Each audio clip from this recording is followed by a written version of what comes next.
Bonjour, donc aujourd'hui je vais vous expliquer comment utiliser le logiciel Balabolka. C'est un logiciel qui permet la lecture de texte par une synthèse vocale et qui permet d'enregistrer ensuite les fichiers au format Wave. Donc c'est ce que j'ai utilisé pour mes cahiers de vie, pour éviter de toujours avoir la même voix, enfin la voix d'un professionnel qui lit le texte. Donc c'est assez simple, vous venez sur le site qui est marqué ici et que je vous mettrai en lien. Vous téléchargez le fichier, vous avez un fichier zip qui apparaît. Ce fichier zip, on va le retrouver dans les téléchargements, juste ici. Voilà, Balabolka.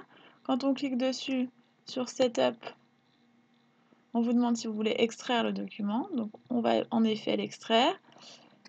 Vous cliquez sur Extraire, je ne vais pas le faire, en sélectionnant le dossier dans lequel vous voulez qu'il aille.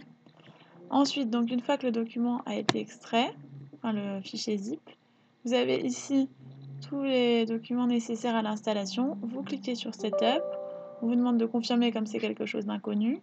Vous cliquez sur Oui, et vous suivez la démarche et vous allez avoir votre application Balabolka qu'on va retrouver sur l'ordinateur, juste ici. Voilà, ici même. Donc on arrive dans cet écran où on a un document vierge. Il suffit d'écrire le texte qu'on veut faire lire. Hop.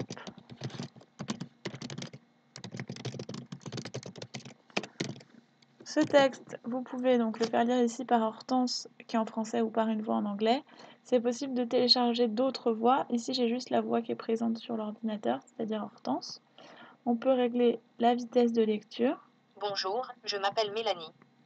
On peut ralentir. Bonjour, je m'appelle Mélanie. Voilà. On peut régler le timbre. Bonjour, je m'appelle Mélanie. Et on peut régler le volume. Voilà. Une fois que notre fichier nous plaît, il suffit de faire Fichier, enregistrer le fichier audio.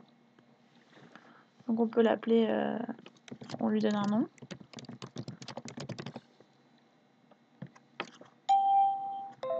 Voilà, l'enregistrement est fait. Et on va bien le retrouver dans nos documents. Essai d'enregistrement. Ici. Alors c'est assez pratique. Ce qu'il faut savoir, c'est que le mieux, c'est de le nommer. Bonjour, je m'appelle Mélanie. Voilà. Et donc ensuite, Bonjour. on peut l'utiliser pour faire des cahiers de vie.